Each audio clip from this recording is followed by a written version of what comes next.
Welcome back to another episode in the Jesus Convo. Um, I have my co-host with me, Gideon, MJ, and myself, Darian. And guys, today it's our 51st episode, which is crazy. Tomorrow would be a year of the podcast. I mean, Yeah, next week's episode, sorry, would be a year of the yeah, podcast, which is that's insane. insane, actually. I can still remember how it started. I can still remember our first episode. Crazy. First episode is 12 minutes, I remember.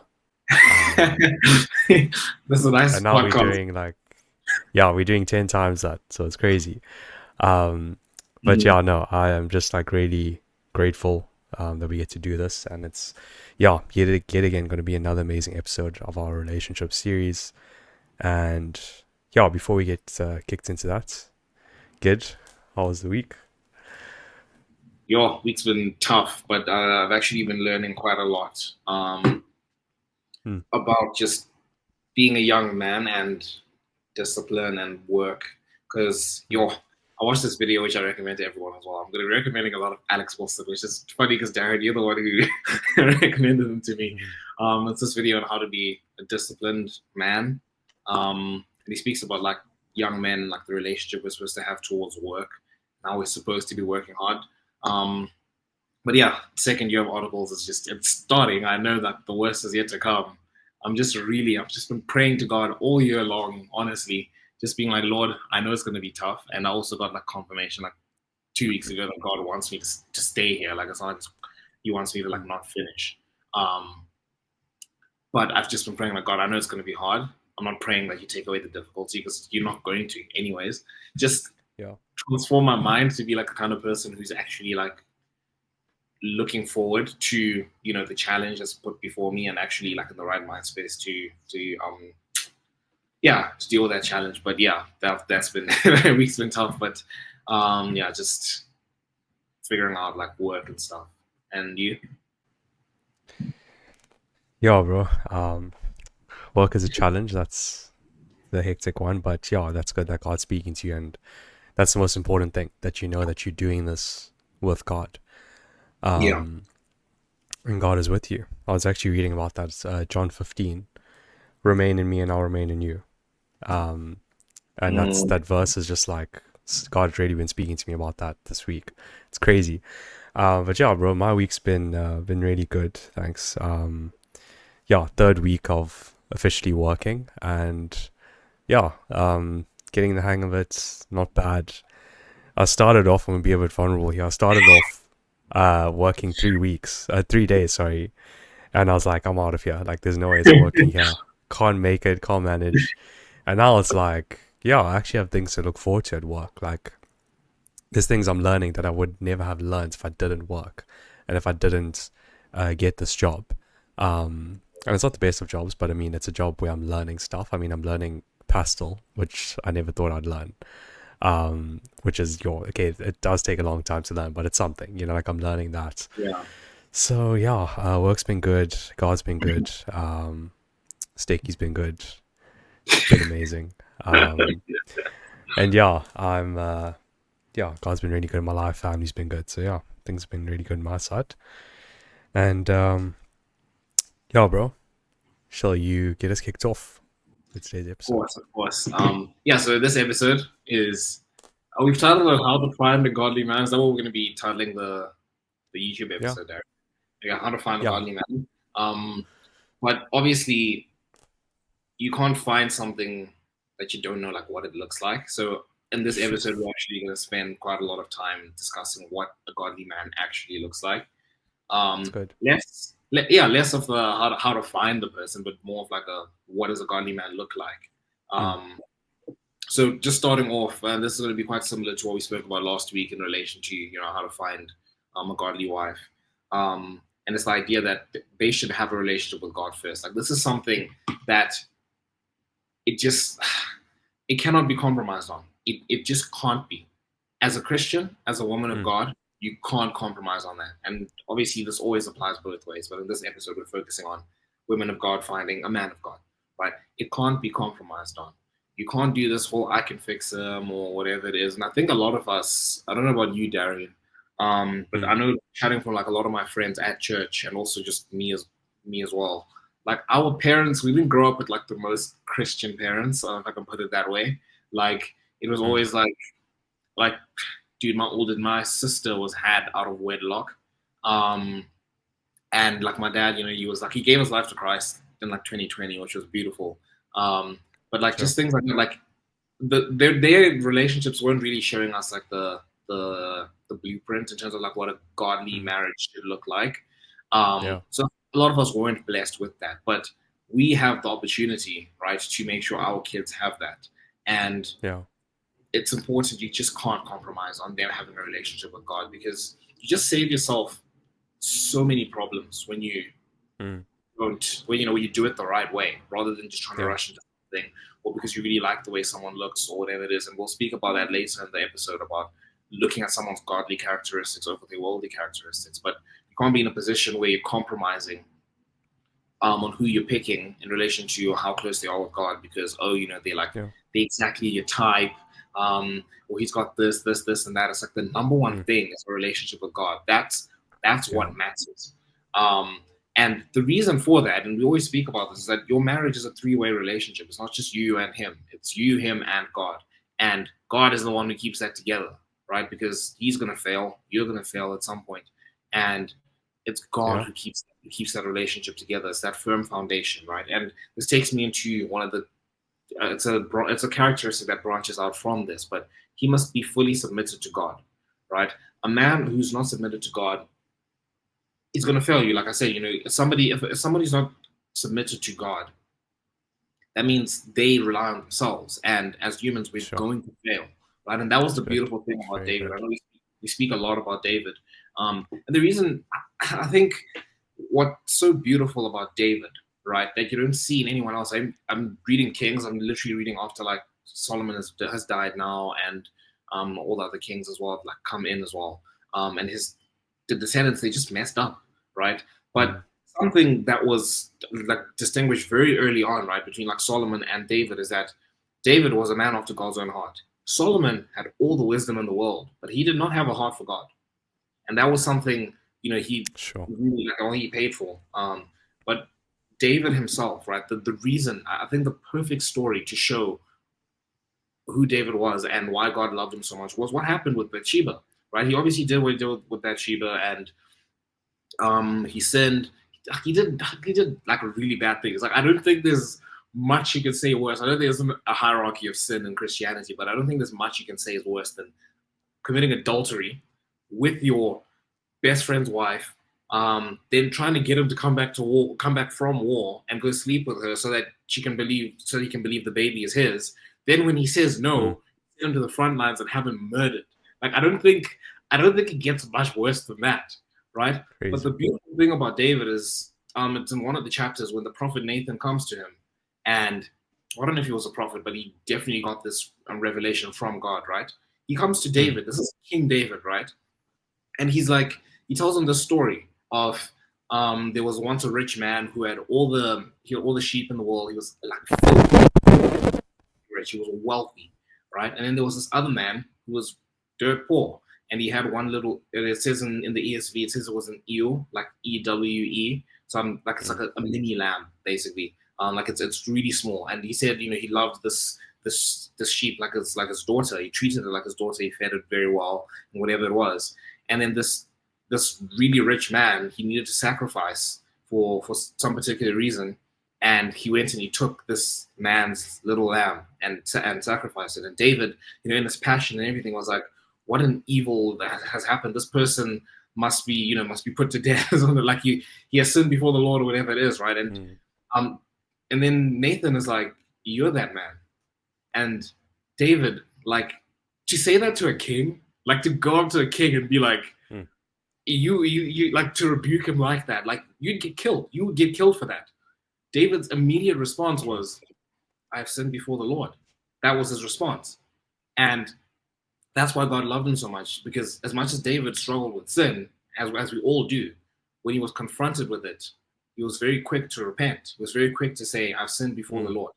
Um, and that's something you need in the man of God. You need somebody who when they sin, when they do something that's out of step with godly teachings, if you as your wife, and maybe there's certain circumstances where we'll speak about this as well, but like maybe you need to go to his friends, right, or whatever it is, but you should be able as a wife to walk up to your husband and be like, you're doing this wrong. This is why you're doing it wrong. This is what the Bible says about this. You should be able to rebuke him if he is, acting in a way that's not correct. And he should be able to be like, okay, you're right. Because that's how those bridges are built. That's what a man of God is supposed to be. A man of God doesn't know everything, right? But his firm foundation is in Christ. And I think that's why it's important for him to be fully submitted to God and to have a strong relationship with God. Sheesh. What a start. Yeah, I think it was really good, bro. Such good, powerful stuff. And yeah, I mean, the best example, I think, are biblical characters, in showing godly men and ungodly men as well, and what God can do and how he works through that in those situations. I mean, God knew that David would lust over Bathsheba. Like, he knew all these things. He knew about Solomon. He knew from the beginning that all of this would happen. But we get the Bible to show us these things that enable us to be the men that he's called us to be. And yeah, I think the title is going to change, but I think it's going to be what is a godly man? Because I mean, I think that's a bit better. I get what you're saying. So yeah, being a godly man, I mean, there's a lot of scripture on it, and what you're saying was so good, bro. And I think the one thing you're hit the nail on the head there, where you said, it's basically being more responsible. It's taking ownership for your actions, and it's saying, hey, listen, like, I've sinned before you, God. Like, I'm a sinner and I need you. And it's I think a godly man is something. I want to start with this and say that it's a guy who seeks God as holy, above all things. And I think that's the problem. I think the problem is that most of us don't see God as like this holy being that is supernatural. And we see other things as, satisfactory, and we see other things as helping us, but like, we don't see God as the one thing that we need. And full surrender is what you need. Like, full surrender to God. It's a hard thing to do, but when you see the fruit from it, it becomes an easy decision that you want to do over and over again. And yeah, I mean, I've been in that space, where I was in the sin. I know what it's like to be in those states. And yeah, I mean, you look at David and the kind of sins that were happening in his life, and God still loved him. God was still with him, and he still cried out to God. He still looked to God. And sin is always something you're going to struggle with. Like, it's not an easy thing to deal with. And that sin could not, I'm not just talking about, like, as guys, I'm not just talking about lust. I'm not just talking about, like, lust and self-control, those kind of things. But I'm talking about things like even overthinking, or sins like, coveting or something like that. Like, those are things that we're going to struggle with. It's a journey. Life's a journey, but it's surrendering to God in that. And I mean, Psalms are so good. I think it's so good that you mentioned David, because that's David. Like, David literally just cries out constantly to God whenever he's going through something. And Psalm 16 was a psalm I was reading this week, which, if you guys haven't read Psalm 16, please go read it, because it's all about just surrendering to God. It's about God going before you. Like, when you surrender to God, he goes before you, and he fights the battles for you, and he's the safety that you need. And the one verse there is, the Lord is the portion. Like, the Lord is the portion. He is everything. He is all you need. And the Amplified Version literally has it in brackets. He is all we need. And yeah, I was just reading that, and God just spoke to me at that, in terms of how we need to view him. It's your view. Being a godly man starts with how you view God. Okay, if you view him as like, oh, okay, God's God, I go to church, great, it's cool, but you don't actually view him as like the holy being in your life. Like, he's your dad. Yeah. He is your dad, and he's loving, he's kind, and he's amazing, but he's also holy. Like, he's sinless. He's created you. He's created everything you see around you. Like, that is something you need to take into perspective. Which I think is so great. And I think another godly character, which is so good, is Joseph as well. Not the Old Testament Joseph. I'm talking about also the Oh, the New Testament Joseph. I thought you were talking about the Old Testament. Um, I mean, both were like. I mean, okay, let's actually talk about that. Like the Old Testament Joseph. I mean, he was brilliant. Like the way he, um, Genesis 39, I think it is, where it says like, and God is with Joseph, and God is with Joseph, and God is with Joseph. Um, God is with Joseph, and Joseph had a choice to be with God, right? And Yeah, he was always with God. He was always faithful. Okay, I know that sounds very cliche, but like a godly man is a faithful man, but like not just faithful towards you, but more so faithful towards God, right? It's yeah, like it's seeking God in everything. It's like yo, like I don't know how this is gonna happen. I don't know how this is gonna happen, but I have faith in God that it will, and I have trust in Him. And faith eliminates the stress. It eliminates the worry. Um, yeah, funny enough, Kirsty and I were speaking about this week, and it's all about faith. Like faith is literally the essence of everything in Christianity. And yeah, if we look at the Old Testament Joseph, he was obedient to God's call. That's the kind of man that he was. He was obedient to God's call. Obedience is so key. And I actually made some notes on obedience that I'll find right now, which I think is a really good trait to have yeah, in being a absolutely. godly man.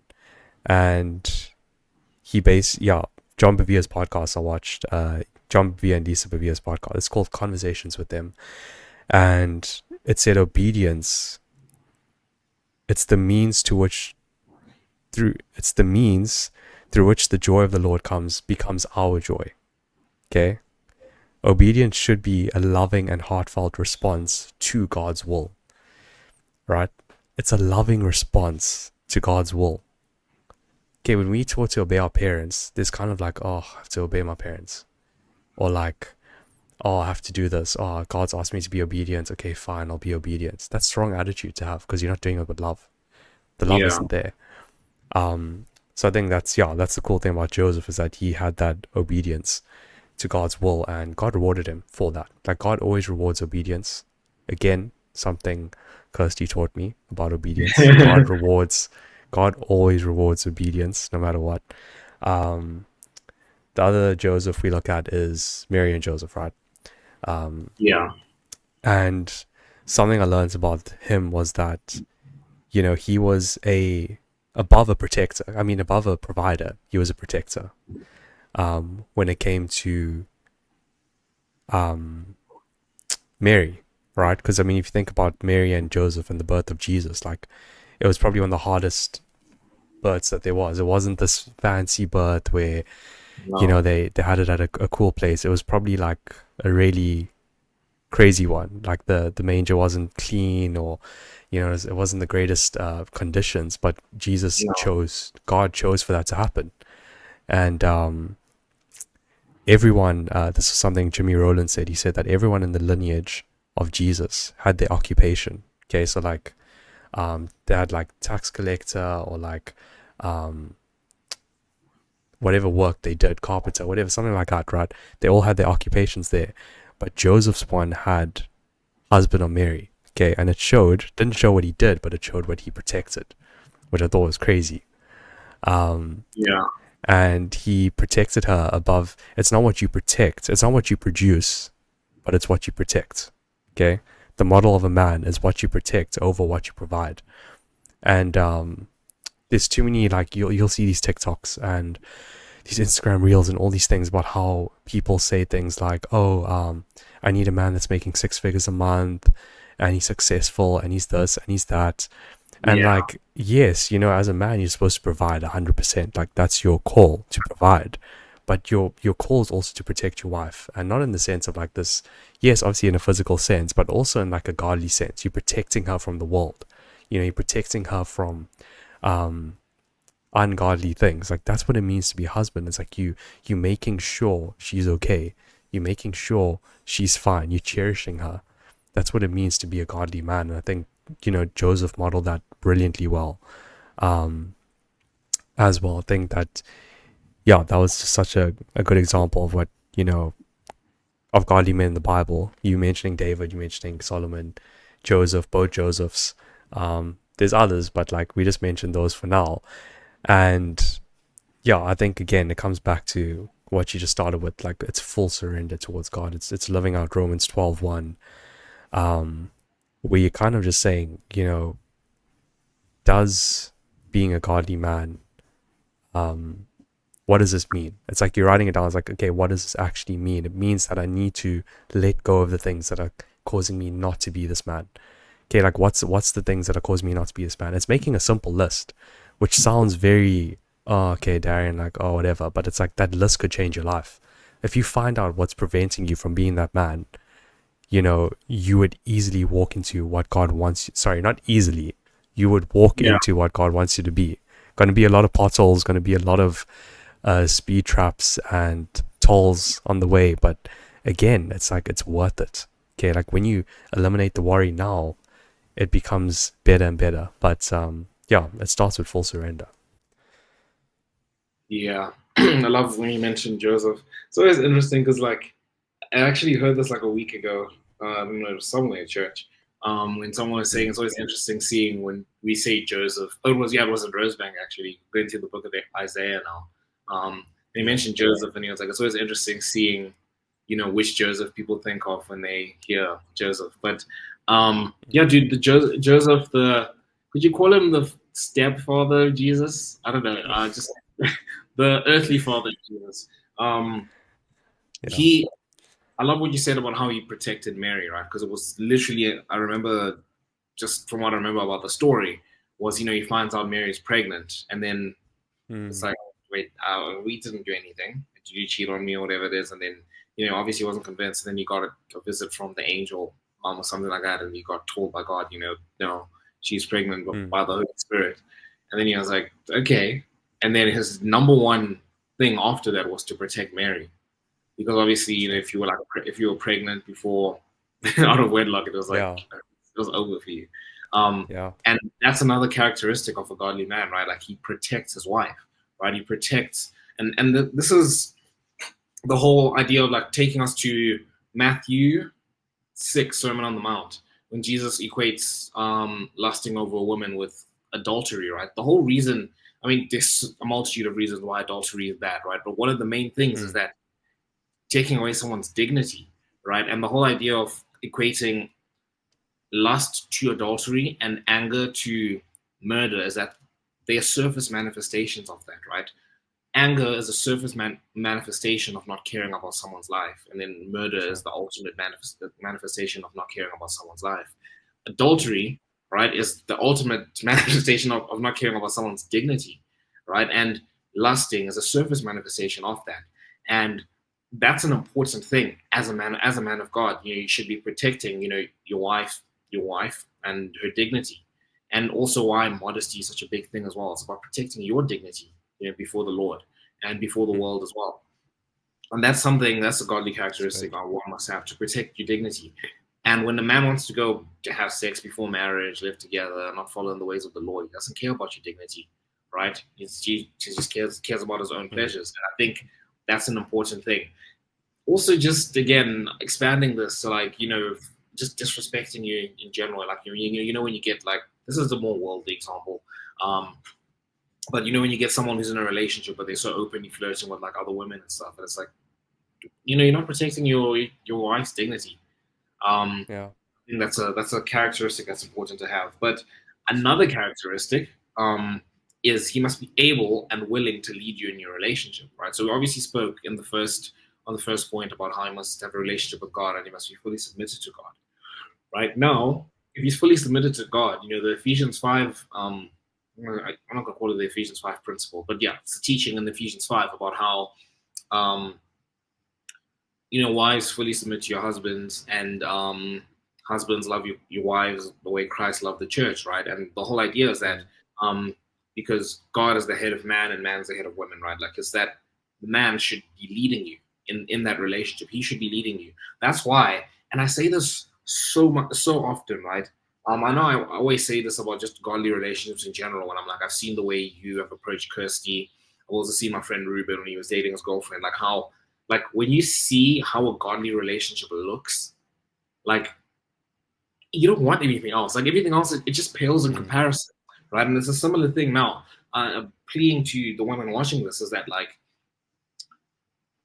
when you see what a godly man looks like, when you see what a godly relationship looks like, a woman who's truly with a godly man who's leading her in a relationship, right? Leading her in a relationship with God. Um, he's got a firm foundation in Christ. He doesn't go around flirting with other women, or he doesn't make her feel insecure about her place in, like, his life, and all that stuff. And Yeah. he protects her dignity as well. Like, when you see what a godly man looks like, I can't see why you'd want anything else. I can't see why you'd want to go be with another man who's okay, maybe he's handsome or whatever it is, but doesn't have a relationship with God. And it's like you're having to lead him in your relationship with God. You're having to drag him to church. You're having to convince him to go to Yeah. small groups, right? It's like it just pales in comparison. The contrast is so different than when you have a man of God he's leading you. He's like, okay, we're going to small groups. We're going to church on Sunday. There's this church I want to try. We're going to go check out. There's this Yeah. little Bible course, I found, let's go do this or whatever it is. It's so different. It's so different. And I think taking this a little bit further, it allows you to fulfill when he's doing his role, it allows you to do your role to your max capacity as well. And maybe now when we're young, we're not married, we don't have kids and everything, it's not so bad. But when you have kids, you start to feel the strain. You will start to feel the strain of having to be a mother, having to be a wife, but then also having to do the job that your husband is supposed to be doing. Like it's just it just messes up the balance. And I think it's important for you to pick a godly man. And one of the things that he must be able and willing to lead you in that relationship. Sure. That's good, bro. Very, very good. Um, yeah, I think it's being a leader is so key. And again, I think we can even talk about what not to look for um in a Yeah. godly man. But like I think that's so good. Like it's about leading, like you making the decisions, you're the head of the household. I've always believed in that. Um, and then you obviously get those like other people who say like, Yeah. oh, equality and all these things, and like, I mean that's gonna happen. Like you always get that, and people don't read their Bibles clearly. But God literally calls a man to be that. He calls a man to be the leader, head of the household, and a leader in the relationship, not just between you guys, but between you and God. Like he leads that in a godly sense. And it's not something that we should take for granted, because the world teaches us different things. And like what's not to look for in a godly man, like it's the way it starts. The way it starts, right? Like the way it started between you guys talking, the way it started between like I mean just in general, like how did it start? Like you got to question that. And if it started in a way that was not godly, then it's most likely not going to end in a way that's godly, or it's going to progress in a way that's godly, because it didn't start there. It didn't start at the beginning with a God-centered relationship. And here's the thing, like finding, seeking a godly man requires you to be a godly woman as well. Like you can't just have the godly man and then you're not the godly woman, right? Yeah. Vice versa. We said this last week. You can't be a godly guy. You can't look for a godly woman if you can't find if you aren't a godly man. Like it doesn't work. Okay, it'll never work. Because there's a flaw in the one. I mean, we all have flaws, but like you got to be seeking the same thing in the same position. If that makes sense. Yeah. So it goes back to being equally yoked again. Like you can't. I actually saw not a sermon, but like a short clip about this guy. Like he used the analogy of being equally yoked, and they actually had the actual yoke thing that the oxen used. And the one guy like just stood still, and the other one was walking, and like he couldn't move, like he couldn't go forward, because the other guy was just standing and he was doing nothing. And he's just using that example, and it's like that's what happens. Like you don't want to be like dragging him to church. Exactly what Gideon was saying. Like you don't want to be forcing them to accept Christ. That's another thing as well. Like you shouldn't be. And I've heard this. I've heard this, and I've heard people say things like, "Oh no, but like it's fine. Like she'll convert. Like she'll convert." And like he'll convert to this, and he'll convert to Christianity. She'll convert to Christianity. Maybe they're atheists. Maybe they're another religion or something like that. and then you'll see like it doesn't actually end up happy days, right? Like things happen Yeah. purely because it didn't start with God. And that's the thing, like it's got to be true intentions of seeking God in that person. And Gideon, you're probably going to speak about this just now, but it's like seeking the godly characteristics of the worldly characteristics. And this has been thrown away, definitely been thrown away, because you look at culture today and it's like, people are only seeking attraction above everything else. Like they don't see what it means to be a godly man or a godly woman, and the traits that God requires from us. Okay, God requires traits from us. Okay, that's why we have the Bible, so that we can learn Yeah. how to be the people He's called us to be. It's as simple as that. And there's a verse I want to share.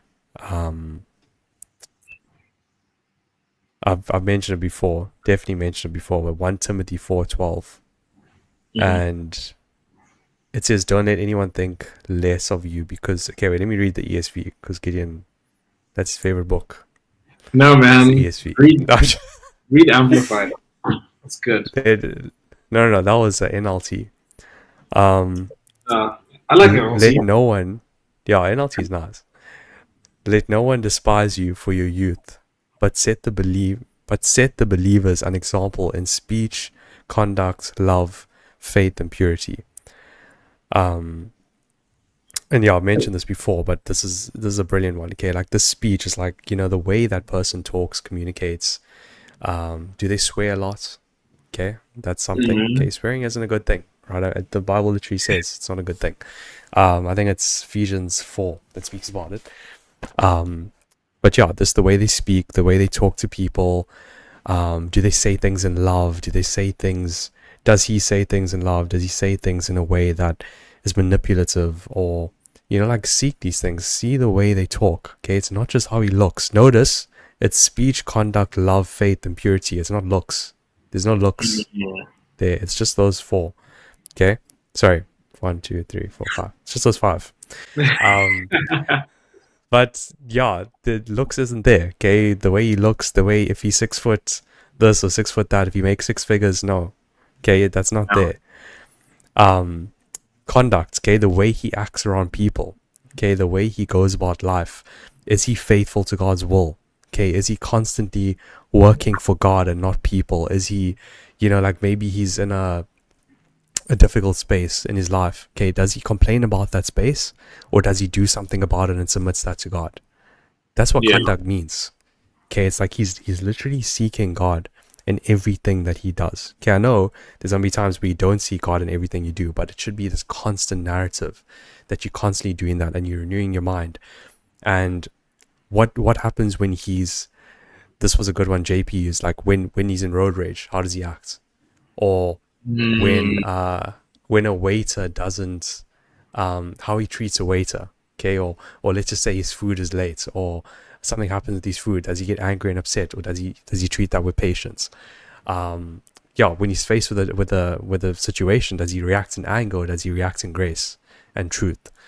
So Yeah. that's something you need to consider, because again, this is something, again, Kirsty was we were speaking about this, but like finding the right person means that you struggle with that person for life. You're finding someone you want to struggle with. Okay, a godly man is someone you can struggle with. Okay, we all struggle with things, and it's about being vulnerable and being open and saying like, listen, like, here's the thing, like, I'm going through this and I need help. I need you to pray for me. That's what it means to be a godly man. It means that you're open, you're vulnerable. Okay, Yeah. you're not always like, yes, you're the head of the household, but you're not strong to a point where it's like, oh, like, I'm not going to show my emotional side to my wife or my girlfriend. Like, you Exactly. have to do that. You have to be open and honest and vulnerable in situations, because if she doesn't know the truth, you know, you're lying to her. Lies aren't good. Honesty is the best policy. You learned that when you were in grade 3. Okay. When you're honest, what happens? You feel so much better. Like, you literally feel 100 times better when you're honest about something. Yeah. Whatever's hidden in the dark shall be revealed in the light. Again, the Bible backs that up. Okay. Another thing is love, like the way he loves people. Like, does he love people? Does he love people? Does he love people? Does he love people? Okay, what is God's one of his commandments? What is it? Love people the way I've loved you. Okay, how does he love the people around him? How does he show that love? How does he display that love? Love is a big thing. Okay, if you want to know about love, read 1 Corinthians. Okay, it teaches you a lot about love. Love is patient, love is kind. Okay, you'll read all about these things. And the way he loves people, yeah, it determines a lot. It shows his heart. Okay, it shows where his heart lies. Okay, as if he's having a bad day, right? Is he treating someone with this like utter disrespect, or does he still show love even if he's having a bad day, even if he's going through the most? And it's not Yeah. that you're trying to conceal your emotions. It's not that you're trying to like, okay, God's called me to do this, now I have to do it. It's not doing that. It's seeking the joy in life itself. The fact that you have a life, the fact that you get to live. Okay, that's joy in itself.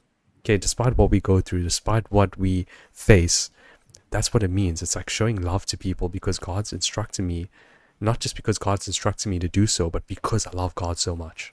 That's why I love people. It's because I love God so much. And he's called me to do that. Okay, and you obey his call.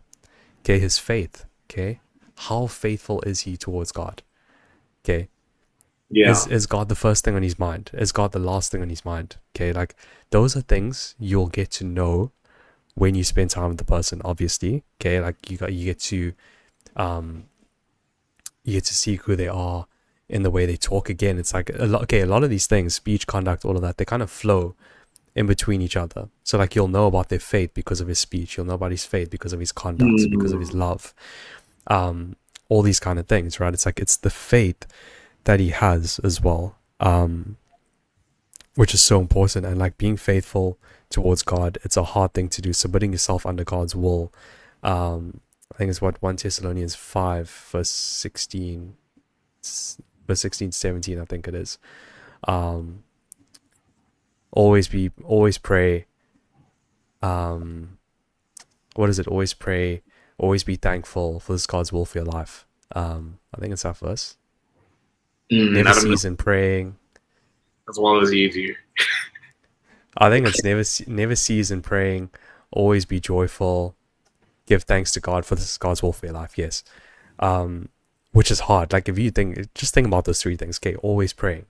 Okay, like we like to stress as human beings. We like to worry about things. We like to worry about our future.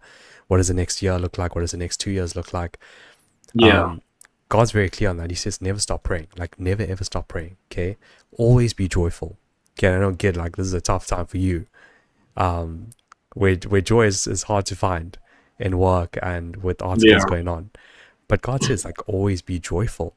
And God's shown me this week, especially this week, and it's amazing we're doing this episode now because, yeah, like finding the joy in the little things, finding the joy in the smallest things. Okay, I remember when I dreaded my job, and 3 days in I dreaded it, wanted to leave, all these things, and I realized, listen, I have a job in South Africa where the unemployment rate is higher than the employment rate, right? And I prayed about that, and I was like, yo, like God's really, like he's given me a job, like I have something. There's people who are literally, and I remember I walked in, and I'll share the story. I walked into work last week, and one of the helpers there, so she cleans around the office and all of that, she's the most joyful person I've seen in a while. Like always smiling, always trying to make jokes around the office, trying to keep people awake and alert, and trying to create some sort of joy in the office, right? It's a very work can get a bit hectic, right? But like, you know, she has this job, and it's not the best job in the world. Okay, being a helper, it's not fun. Okay, but she still finds joy in it. She still finds a way to find joy. And I looked at that and I was like, yo, God, like, thank you that I have this job. And from that day onwards, like, I just kept reminding myself of how, you know, joy needs to be something that we activate in our lives. God calls us to live in joy in his will. And it's not that you're putting on fake joy. It's actually real joy. Like, real joy is knowing God. Real joy is knowing that you have a future with God, that eternal life is found in him, that your life on earth is temporary. And again, you got to make the most of this. And JP said this. He said that, you know, if you look at your life now, okay, let's just say your average life is till, let's say 80 years old, okay? 75, 80, okay?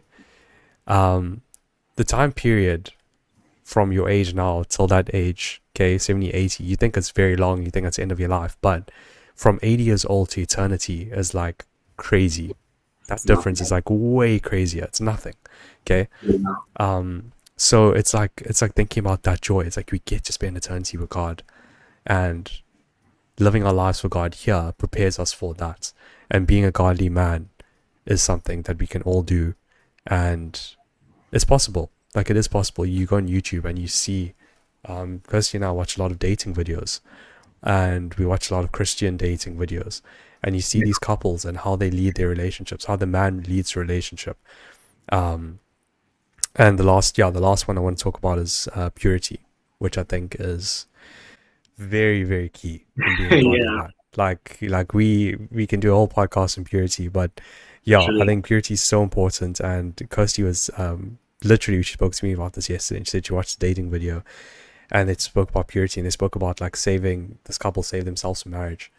Um, and the wife was saying that before, I mean, when they're dating, they're doing long distance or something like that, or he was away somewhere, and she was like, she didn't even worry Yeah. about what he was doing or where he was, because she knows that that was the covenant they made to honor God with purity. Um, and Mm, yeah, like purity again, it's something that temptation's always going to be a thing. It's always going to be there. It's always going to be a thing. You're never going to get rid of temptation. Satan always finds a way to get to you. Okay. yeah. But it's the self control that you have, and something that Gideon and I spoke about before the pod was it's a predetermination. So you're pre-deciding before the temptation even hits, right? Mm, And something I told Gideon, we were sharing with each other, but basically what I did was I went on ChatGPT and I typed in, give me verses to combat lust, give me verses to combat temptation of lust. And I went and I screenshotted those verses and I saved them. And every time I'm reminded or get a thought, so I'm tempted, like I refer to that, and I know that my way of combating lust is what God says about the situation. That is the way I mm. combat it, because He knows best. He knows everything. Okay, He knows. He literally knows everything, beginning from the end, end from the beginning. And yeah, purity is really important. Keeping your purity. I went on for very long, but yeah, just wanted to say that. Yeah, dude, please, you're cooking. Um, Thanks, Troy. Thanks, Troy.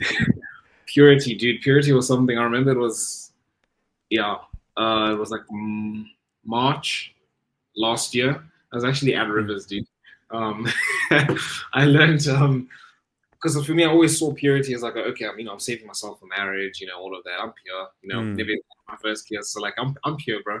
And then I sat there listening to what they were speaking about, and it was like, whoa, the standard it's for bigger. purity is so much higher than we think, right? And it goes back Mm, to what Jesus said on Sermon on the Mount. The standard for Christian is so much higher. Um, it's not just don't go and commit adultery. It's like don't lust, otherwise you yeah, commit adultery, right? It's not just don't commit exactly. murder. Don't be angry. And with purity, it was like it's. I think you've said it to me before, or I don't know who exactly, but they said that lust begins in the eyes, and it was just something like that as well. It was like, whoa, I'm not pure. I'm not as pure as I thought Yeah, I was, right? And it's just that whole idea of purity. And this was something I learned again from Alex Wilson recently. And they were speaking about him and Lokilani, his wife. They were speaking about um, purity. And what Alex Wilson was saying is that like you can think of like sex as a fire, right? And then marriage is kind of like it's supposed to be like the fireplace, right? And he was yeah, saying that like lust, right, is like a wind. It's like outside wind coming in, trying to blow wind on that fire, right? And sure. your purity is like you putting your hand over the fire to protect it from that wind, right? And when Yeah, you give into lust or when you're not pure anymore, whatever it is, you can look at that as you pulling your hand away and you're just letting lust just come in and just the wind is coming in to blow on the fire, on the covenant you have with your yeah. wife, right? And for me, that's like, whoa, like purity is absolutely massive. And there's this verse. I need to actually memorize this verse. I thought I did. Um, oh man, I should have it on my photo somewhere. But it's in. I'm actually going to try and find it quickly. Um, Yeah, but it's basically speaking about the whole idea of as is proper amongst Christians, right? It's a letter from Paul. Um, sorry, I'm going to find it now. Yes, Ephesians 5. Oh my gosh, Ephesians 5 is it's great. So Ephesians 5 Solid. verse 3 and 4, and you also spoke about like swearing just now, so this is actually going to fit in nicely.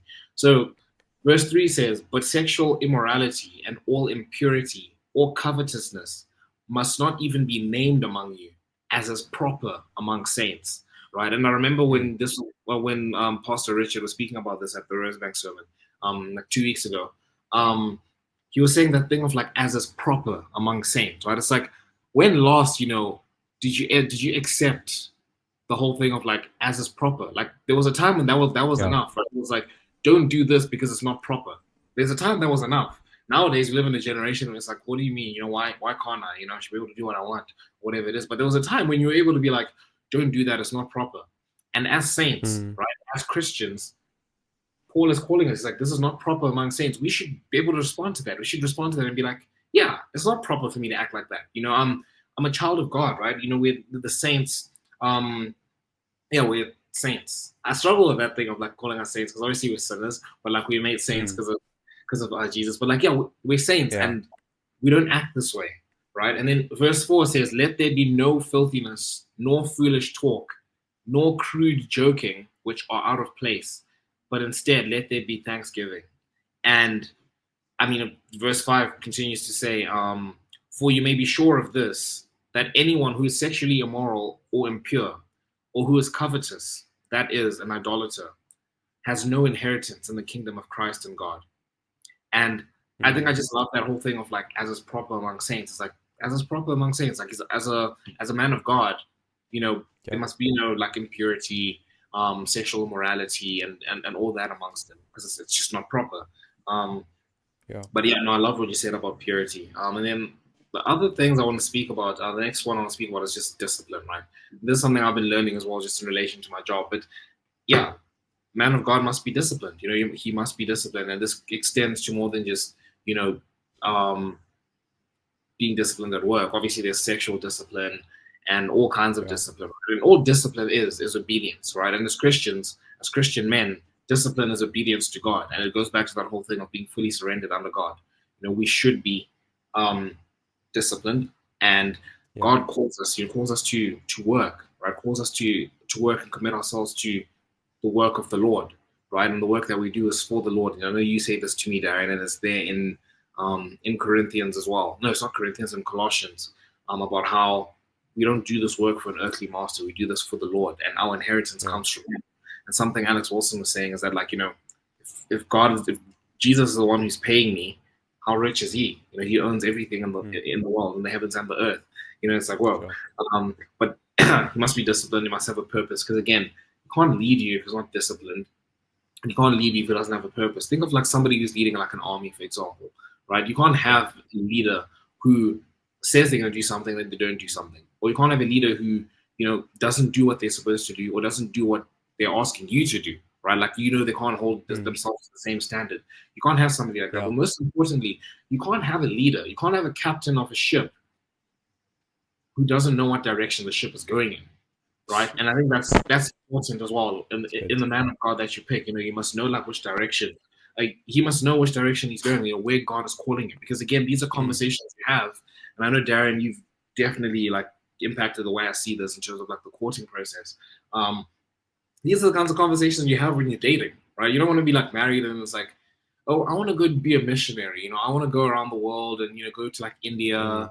I want to go to China and do all these mission trips. And your wife is like, no, I want to pursue like my career here, or I just want to like stay, in Johannesburg, and I love like my little community. I was like, Mm. that's a problem.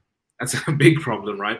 Like it's something you should Yeah. speak about before. You should know, and you decide that while you're in the courting process. Like, hey, this is what I'm called for, and as a man of God, he should know that as well, right? This is something he Yeah. should be able to look at and be like, okay, I'm picking a wife. A wife is somebody I'm going to become one with. We're all going to be one house. If my calling is to go do missions here, here, here, here, and that, I need to be with a woman of God who also feels called to it, who's more than happy to be with me in those areas, right?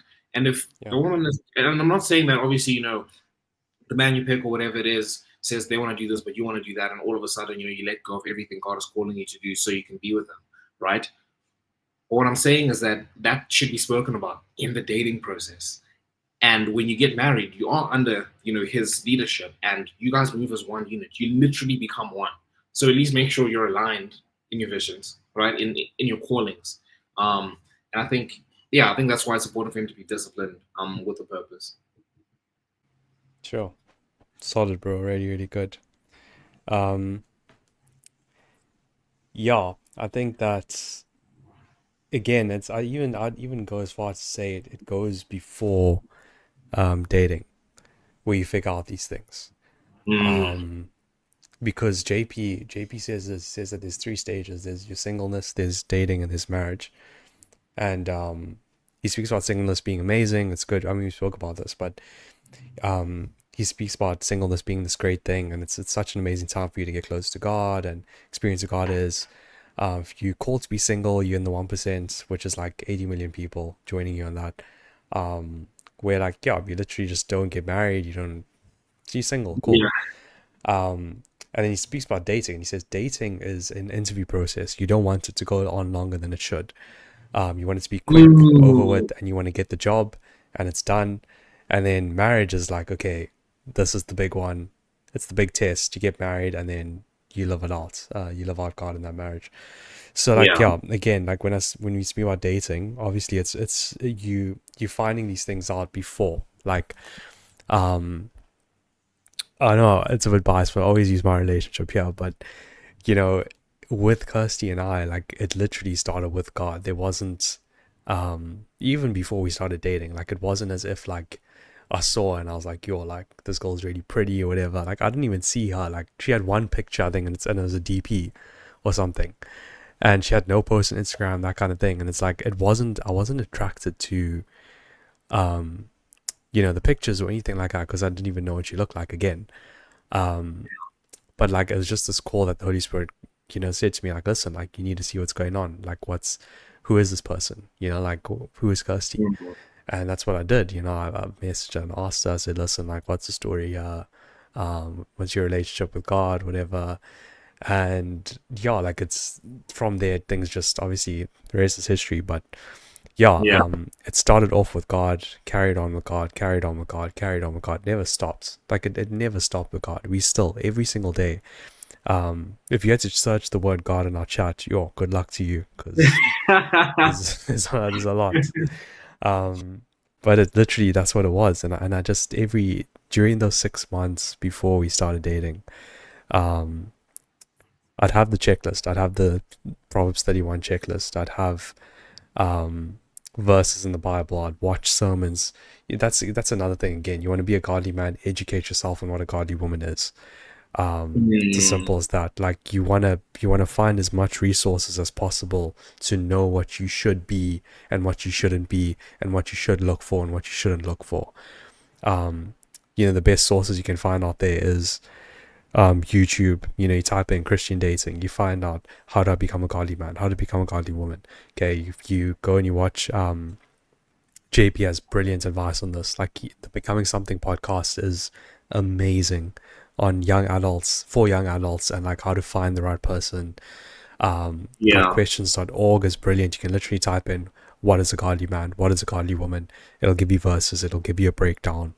Everything is at our disposal to find out who we need to be and who we don't need to be.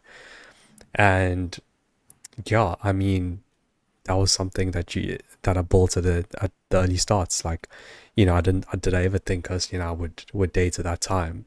No, like I didn't think that. Like I just thought, cool, we're getting to know each other on this Christian level, and I'm seeing what a Yeah. relationship with God is like. But the more and more we spoke about God, the more and more I'd see something in her, and I'd see a trait in her. I'd see faith. I'd see the kind of love she had. I'd seen the kind of nature she had, and it was just this amazing, like, caring nature, the kindness, the gentleness. I could see all of that just piling up, like, constantly. And then there Yeah. was a point, like, where I actually met her, and when I met her in person, like, she was very pretty. Okay, like she was extremely pretty, and I was just like, okay, yo, like God, she's beautiful, and she loves you. Like, is she the one? Like, show me. Um, but no, like after that the date we had, the first date we had in September, um, we I went back to the car and I knew like she was the one, and I knew because there was just God written all over her. Like that's who she Yeah. is. The conversations we had in a coffee shop, people around us, we didn't care. We were just talking about God. We were talking about our relationship with God, because that's what it is. Like it's the vulnerability, it's the openness. We weren't even dating, and we were just like so open with each other, talking about stuff. And yeah, it's God. It's God centered. It's literally like you speaking about these things before you date them, because dating, again, it's a small window. It's like the dating phase, I'd say, it's a way to you're getting closer with God. You're getting closer to her with God, Mm. but you wanted to get to a point where it's like, okay, we're preparing for marriage. That's what dating is. It's preparation for the marriage. It's preparation Absolutely. for the ring, um, for building the covenant together. And you don't want that to be too long. And I know people who date for years and years and years, and it's like, why are you dating for that long? If you're dating, it means that there's something in the singleness, right, that triggered you to date them, to know, okay, I want to marry her. So why take long in the dating process? It doesn't make sense to me. Mm. So yeah, I'm saying that while dating someone, right? But uh, yeah, I'll be honest. Like I don't want it to be a long process. As well, Yeah. Kirsty as well. She's also on the same page with that. But yeah, we knew like it started with God, and it ends with God. Like that's how it is. It keeps going with God. It never stops. It never Yeah. ever stops. And that's why I think it goes back really nicely to that 1 Timothy 4:12, speech, conduct, purity, love, faith, um, where if you see some of those things stopping, and you see a change in those things in a not a good way, you need to reevaluate that. And you're like, okay, let's go back and see, okay, what's going on, like what's happening. Yeah. That's also a really good checklist to have when you are dating your godly woman or your godly man, or you're trying to pursue being a godly couple in God. Like review your speech, your purity, your conduct, your faith, and your love. That really helps a lot. And excuse me, I just found this criteria here. Well, not criteria, but like verses relating to what it means to be a godly man. And I'll just run through it a bit. So the first one is repent when he sins, and I think Gideon mentioned that about David. Okay, Yeah. having a repenting heart, very important. Um, the next one is considers himself dead to sin but alive in God. Okay. Mm. That's, yeah, I think Philippians is that. It's no longer I who lives, but Christ who lives in me. Um, Proverbs 27 verse 2 seeks to remain humble rather than exalt himself. Okay. Humility as well. That's another one we can talk about, where he's a humble guy. Okay. Like he's serving God in humility. Okay. That's what it means. Um, is a servant rather than demanding that he is to be served. Okay, prime example of who Jesus was. Leads by example. Loves his wife as Christ loves the church. Okay, lives in. Okay, that's definitely a typo. It says lives in sex. Oh, okay, yeah. Sorry, lives in sexual purity, honoring God with his body. Yes, that's right. Seeks to be continually filled with the Holy Spirit. Okay, Spirit Mhm. led. So you want a man that is leading you, but you want the Holy Spirit leading him. That's Exactly. how it works, right? Holy Yeah. Spirit, it's him, and then it's you, and that's how it's led. It's led in that way. It's led in that trajectory, right? Spirit led Mhm. is so important. You'll know if he's spirit led because there's a verse in Galatians 5 that says, um, "When we walk by the Spirit, we don't satisfy the desires of our flesh." Okay, that's what it means when you walk by the Spirit, right? Yeah. Um, what's the last verse here? Two more. Desires to please the Lord more than himself. It's good. Okay, again, comes to purity and bears fruit for God's kingdom. Okay, that's John 15. Um, one of my favorite verses right now. But yeah, it's like he's leading you in a way that you see. the God in him above anything else. You don't see his height, you don't see his appearance, you don't see um, Yeah. what he earns or what he does or any of those things. You seeking like, wow, like he's just a really godly guy. Like he just really puts God first, and you can just see it. Like you can just see the way he acts, the way he loves people, the way he um, possesses self control, the way he has patience when like things are just not happening at that time, and he's like, yeah, like it'll happen, love. Like we just need to pray. Yeah, like don't worry Yeah. about it. It's gonna happen. It's okay. It's fine. Like we just gotta pray. We just gotta be patient. The way he's gentle around people, the kindness he possesses, like the faithfulness he has towards God, like those are again like a short little checklist to know is also fruits of the spirit. Okay, Galatians 5 verse 19 to 23. Like you'll see what it means to live out godly characteristics. But yeah, that's me. Yeah, you know what, dude? Galatians 5, I learned that straight for you last year. Galatians 5, fruits of the Spirit. I was like, I know that one from Darian. Best.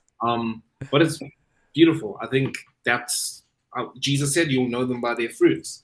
I think that's one of the Mm, best, sorry, I think that's one of the best ways to tell the kind of relationship someone has with God. And I know that you kind of, mm, there was something you said earlier on that reminded me of this video I saw, by the way. Also, somebody you introduced me to, their little organization, and yeah. it's this yes this video, and they're speaking about relationships, and the guy he says that like a marriage or like a relationship is you getting closer to God and then finding somebody to get closer to God with. And Mm, I think that ties in very well, obviously, with the whole idea of a it's good. relationship, a three-way relationship. It's you, her, or okay, we're speaking to the woman. So you, him, and God, right? I think that's important. Um, Exactly. yeah, to just ground your relationship in God. I think we can't stress that enough. Um, but I think another thing that's important is godly counsel. Um, Mm, Yeah, godly counsel is very important. I think it's a nice extension, right? Because I've spoken about this before, but the Christian walk, right, is kind of it's triple layered. So the first layer is just it's your Bible. That's God revealing Himself to you. And that's where you learn who yeah. God is. The second layer is going to church and having a pastor interpret things for you because they've studied, they know the context, they have a gift of like interpretation and teaching and shepherding a large group of people, right? Like you need someone to kind of explain stuff to you that you're not going to understand. Then the third layer, the second layer can also just be like podcasts or watching like Mike Winger videos or whatever it is. But it's basically somebody teaching you stuff. Then the third Mm, layer is that application. That's your community, right? And Darren, we've spoken about this quite a lot, dude. I don't think there's obviously like a bunch of stuff I'll learn. Like there's nothing in the Bible about yeah. dating. Um, because Yeah. it just wasn't a culturally relevant thing at that point. You didn't date, you got married. Um, but I've seen so obviously they like you'll get like Jonathan Parkluda and a bunch of people who speak about this kind about dating and whatever it is, and that's important, right? But Yeah. another thing is just seeing how you approach Kirsty and how you took 6 whole months, dude, before you even asked her out. And I'm like, okay, that's doing it properly. That's how it's supposed to be done. Yeah. And then I hear my friend Ruben, he's dating his girlfriend. And they're like, oh, we made a pact basically. We're like, we're not going to do any kissing or any of that stuff. It's literally just going to be holding hands. That's the most we'll do. And I'm like, yeah, that's proper. That's how it should be done. Yeah. And I'm like, cool. Now I know how I'm going to do it when I'm in a relationship. And I think just that application is very important. And there's lots of stuff like I'll struggle with stuff and I'll share with Darian like very, very, very vulnerably. Yes. Oh, Jeez. yes, you're right. Um, Yeah. um, and Darren will share stuff with me that I already know, but I just need like context. I need Mm, perspective in that moment, right? Like Darren, how many times like over the last 3 weeks when you got your new job, right? Like there's stuff you were telling me. Literally, this I said this in the voice note. I was like, "You told me this, right?" And one of the things was like, "You're not doing this work for the boss. You were complaining about the boss. You're like, oh, this boss isn't, yeah. they're not working with God, and I don't like the whole workplace thing." And I'm like, "You told me this literally last week, bro. You told me. Yeah. Remember who you're doing the work for? It's not for your boss. You're doing it for the Lord." And I just relayed that to you. Exactly. That's the importance of communities that you kind of just get reminded of stuff you already know, but with perspective. Mm, And that's why it's important to have godly counsel, right? It's just an extension of that being fully submitted to God, right? You, as a wife, obviously, there are things you'll see and you'll be like, hey, like, I don't think this is very biblical, and you're able to have that conversation with your husband. But there are other things that, one, like, you're not going to be able to kind of speak to him on that. Like, there's just some stuff, it's like it's a more appropriate conversation for him to be having with like his guy friends. Um, and then there's also just stuff you're not going to see, but your guy friends are seeing, right? And it's like that's where he needs to have that godly counsel of like Mm. they're gonna tell him like, and I've said this last in the last episode as well, but like, Kirsty can rest assured, if I see Darian doing something that's not proper, I'm Mm. not gonna, I'm not gonna like egg him on or whatever it is just because he's my brother in Christ. I'm gonna be like, hey, you're not honoring Yeah. your relationship. You're not honoring your covenant with your wife. You're not Yeah. honoring your relationship with God. I'm able to rebuke him in that sense, and she can rest assured because he's got godly counsel. And I think that's an important aspect of marriage as well. No, I 100% agree with that. Like, your community is very important when it comes to finding the right person. And yeah, like, you should be wanting someone to correct you as well. Yes. Um, that's important, I think. Like, you want Yes. someone to come to you and say, listen, like, stop that. Okay, that's not, you shouldn't be doing that stuff. God doesn't, I mean, again, um, who was it? Jackie Hill Perry said that, like, what we think is good for us is not good to God. And Adam and Mm. Eve in the garden, like, Eve thought it was good to eat the fruits, but God obviously didn't want her to eat that fruit. So what we think is good for us, we think, oh, we'll be fine, we'll be great, and then we do it, and then we're like, okay, why do we do this? Okay, why did this happen? And it's having the right Yeah. people to guide you on that as well. Like, you know, yeah, you got to point out things that are happening. Like, if you see something that's not right, point it out and say, hey, listen, bro, like, this is what's going on. I'm not happy with that. Um, you know, if God's not happy with it, you shouldn't be happy with it.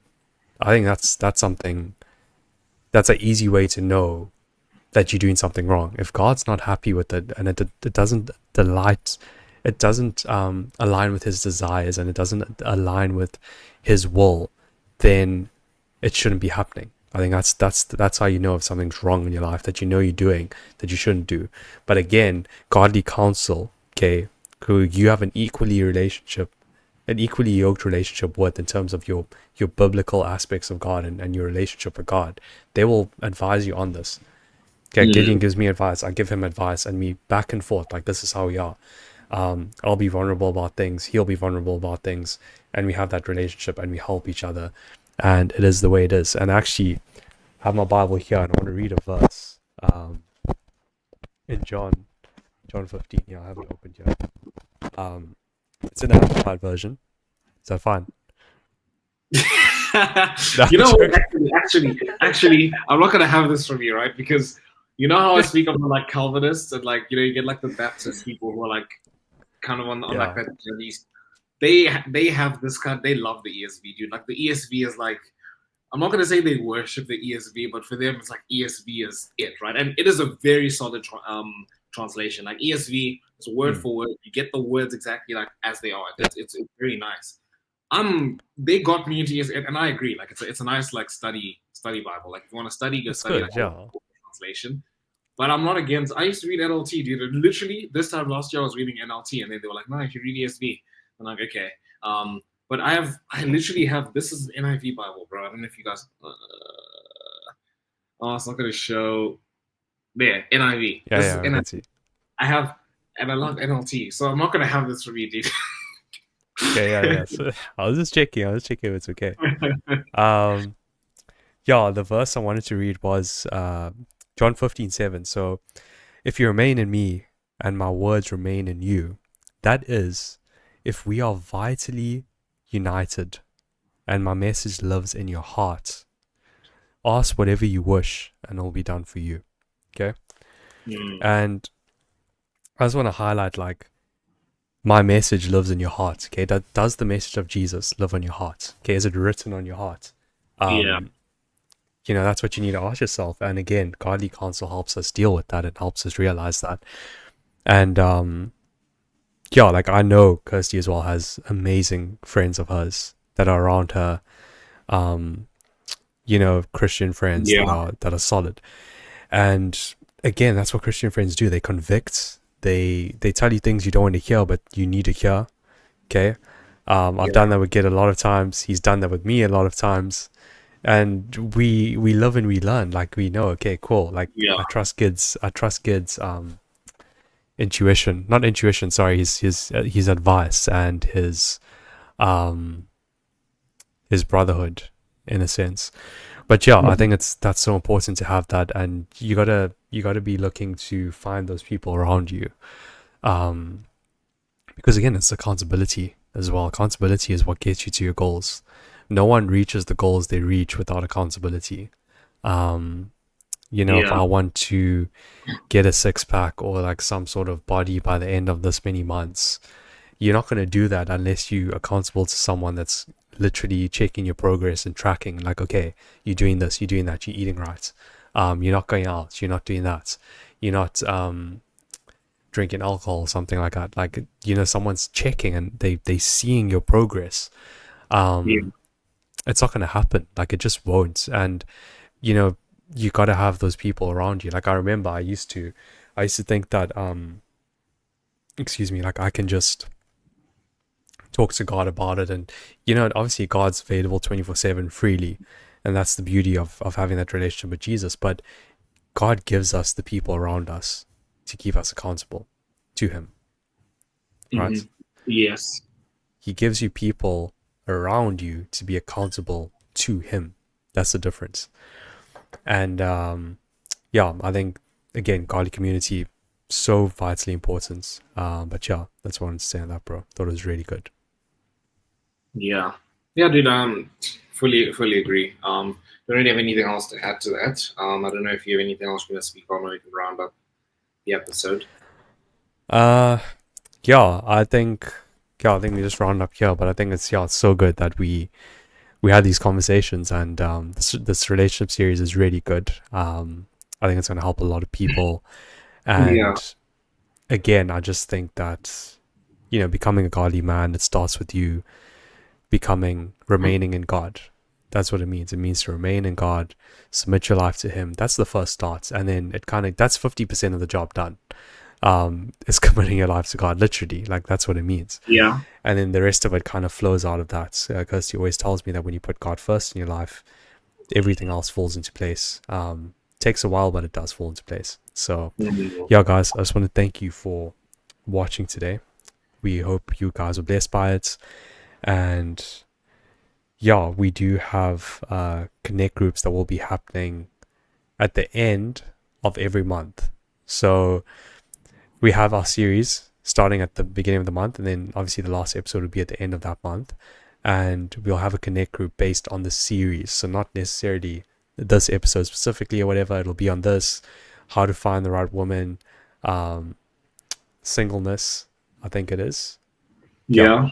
And then male, how to female. handle singleness, and next week's male and female friendships. So yeah, we'll do that. So that'll be next week then, right? Yeah. No, sorry, the week after next, 2 weeks time. Yeah. We'll be having that TJC Connect at 6:30 on Discord. Link in the description. But yeah, guys, hope you have a blessed week, and we can't wait to see you for next week's episode, our 1 year anniversary episode. Literally, dude. That's actually wild. That's actually insane. That's crazy. That's actually Yeah. crazy. But yeah, guys, take care. We'll see you next week. Cheers.